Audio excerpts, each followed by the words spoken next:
السلام علیکم ورحمۃ اللہ وبرکاتہ۔ دوستو، میں نفیس اکبر قاسمی۔ کیا مسجد کے امام کو زکوٰۃ کی رقم دے سکتے ہیں؟ کیا فرماتے ہیں علماء کرام اور مفتیان اعظام؟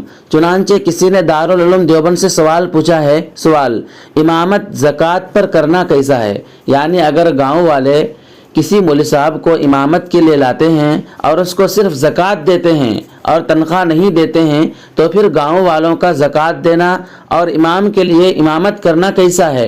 اس بارے میں مجھے پوری تفصیل کے ساتھ جواب دیں۔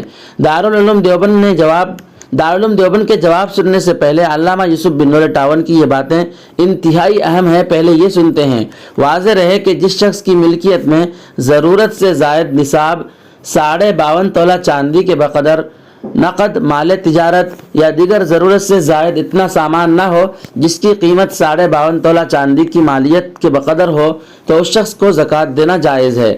صورت مسئلہ میں اگر مسجد کے امام کے پاس اس قدر مال نہ ہو تو ان کو زکوٰۃ دینا جائز ہے۔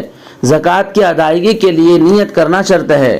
زکوٰۃ کا ذکر کرنا ضروری نہیں، بلکہ بغیر بتائے یا ہدیہ کہہ کر بھی زکوٰۃ دے سکتے ہیں، لیکن بطور تنخواہ زکوٰۃ نہیں دی جا سکتی ہے۔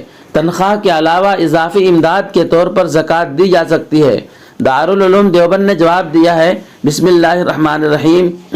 جس طرح نماز اور روزہ اسلام میں اہم عبادت ہے، اسی طرح زکوٰۃ بھی ایک اہم عبادت ہے۔ جس طرح نماز صرف اللہ کے لیے پڑھی جاتی ہے اور روزہ صرف اللہ کے لیے رکھا جاتا ہے، اسی طرح زکوٰۃ بھی اللہ کے لیے دی جاتی ہے۔ کسی کام کے بدلے یا اجرت و تنخواہ میں زکوٰۃ دینا جائز نہیں۔ اگر ایسا کیا تو زکوٰۃ دینے والے کی زکوٰۃ ادا نہ ہوگی۔ امام صاحب کی امامت کے بدلے میں انہیں زکوٰۃ کی رقم دینا جائز نہیں ہے۔ واللہ تعالی عالم۔ دارالفتہ دارالعلوم دیوبند۔ دوستو، ویڈیو کے سلسلے میں آپ کی کیا رائے ہے؟ ہمیں ایک پیارا سا کمنٹ کر کے ضرور بتلائیں۔ پھر ملتے ہیں کسی نئی ویڈیو کے ساتھ۔ السلام علیکم ورحمۃ اللہ وبرکاتہ۔